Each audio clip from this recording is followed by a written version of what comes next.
आदरणीय बंधुओं, माताओं व मेरी प्यारी बहनों, राधे राधे। आप सभी का हमारे YouTube चैनल जीवन की धारा पर बहुत बहुत स्वागत है। बंधुओं, आज हम इस वीडियो में भाद्रपद माह की संकट नाशन गणेश चतुर्थी, जिसे बहुला चतुर्थी के नाम से भी जाना जाता है, की कथा सुनेंगे। भक्ति भाव के साथ संकट नाशन इस चतुर्थी की कथा सुनने से गणेश जी की कृपा से संकटों का नाश होता है, भाग्य में वृद्धि होती है। कथा कहानी सुनने के बाद यदि आप हमारे चैनल पर नए हैं तो कृपया हमारे चैनल को सब्सक्राइब करें, बेल आइकन को प्रेस करें ताकि हमारी वीडियो की नोटिफिकेशन सबसे पहले आप तक पहुंचे। वीडियो को शेयर व लाइक भी जरूर करें। प्राचीन कथा के अनुसार एक समय की बात है, देवी पार्वती ने गणेश जी से पूछा कि हे पुत्र, भादो कृष्ण चतुर्थी को संकट नाशक चतुर्थी कहा गया है, अतः इस दिन का व्रत किस प्रकार किया जाता है, मुझसे कहो।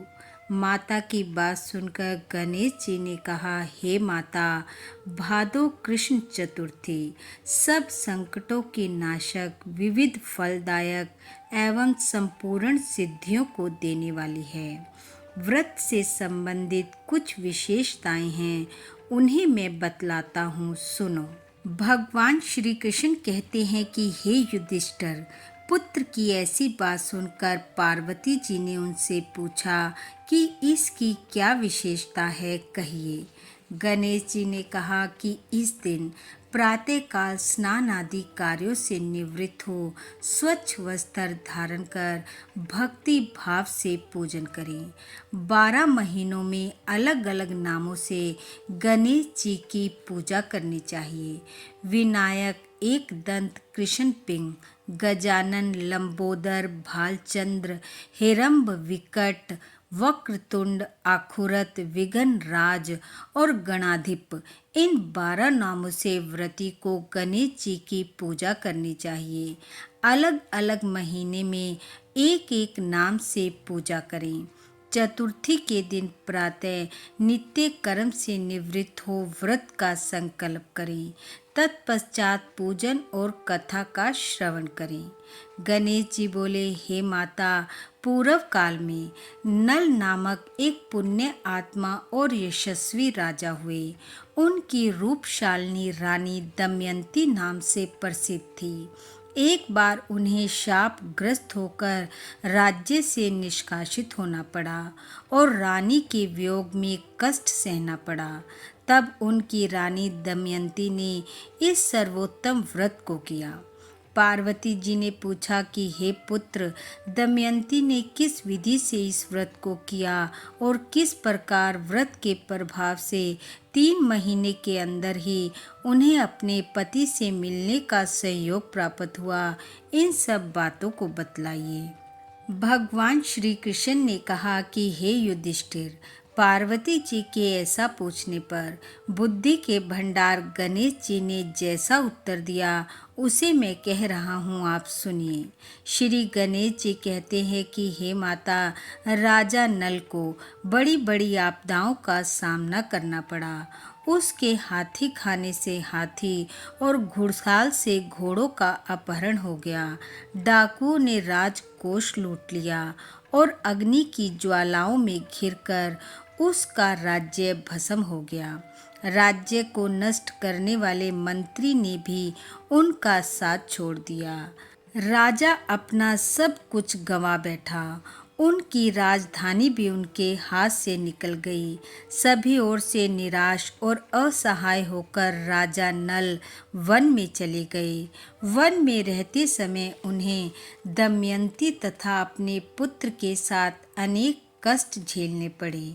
इतना होने के बाद राजा नल का अपनी रानी और पुत्र से वियोग हो गया। तत्पश्चात राजा किसी नगर में सईस का काम करने लगा। रानी किसी दूसरे नगर में रहने लगी और राजकुमार भी कहीं चाकरी करने लगा। जो किसी समय राजा रानी और राजपुत्र कहे जाते थे, वे ही सब भिक्षा मांगने लगे। तरह तरह के रोगों से पीड़ित होकर, एक दूसरे से विलग होकर कर्म फल को भोगते हुए दिन बिताने लगे। एक समय की बात है कि वन में भटकते हुए दमयंती ने महर्षि शरभंग के दर्शन किए। उसने उनके पैरों पर नतमस्तक हो हाथ जोड़कर कहा। दमयंती ने पूछा कि हे ऋषिराज, मेरा अपने पति से कब मिलन होगा? किस उपाय से मुझे हाथी घोड़ों से युक्त घनी आबादी वाली नगरी वापस मिलेगी? मेरा भाग्य कब लौटेगा? हे मुनिवर, आप निश्चित रूप से बतलाइए। श्री गणेश जी कहते हैं कि दमयंती का यह उत्तम प्रश्न सुनकर शरभंग मुनि ने कहा कि हे दमयंती, मैं तुम्हारे कल्याण की बात बता रहा हूँ, सुनो। इससे घोर संकट का नाश होता है। यह सब कामनाएं पूर्ण करने वाला एवं शुभदायक है। भादो मास की कृष्ण चतुर्थी संकट नाशन कही गई है। इस दिन नर नारियों को एक दंत गजानन की पूजा करनी चाहिए। विधि पूर्वक व्रत एवं पूजन करने से, कथा का श्रवण करने से, हे रानी, तुम्हारी संपूर्ण इच्छाएं पूरी होंगी। 3 महीने के अंदर ही तुम्हारा पति व पुत्र से मिलन होगा।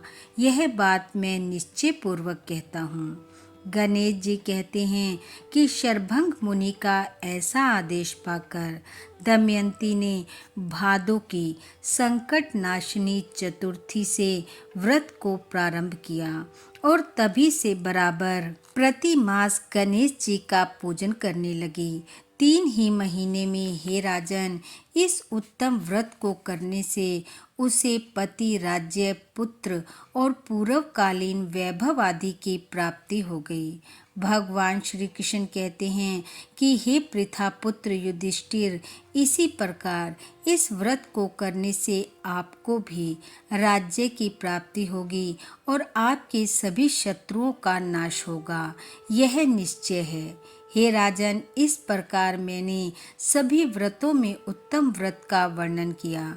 यह सब कष्टों का नाश करता हुआ आपके भाग्य में वृद्धि करेगा। इस प्रकार जो भी मनुष्य भक्ति भाव से संकट नाशन गणेश चतुर्थी के दिन व्रत धारण करता है, गणेश जी का पूजन कर कथा का श्रवण करता है, गणेश जी उसके हर संकट को दूर कर उसकी मन इच्छा को पूरा करते हैं।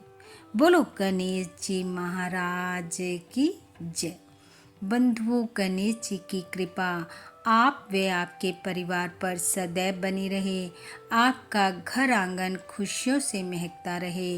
इन्हीं शुभकामनाओं के साथ आप सबका बहुत बहुत धन्यवाद। राधे राधे।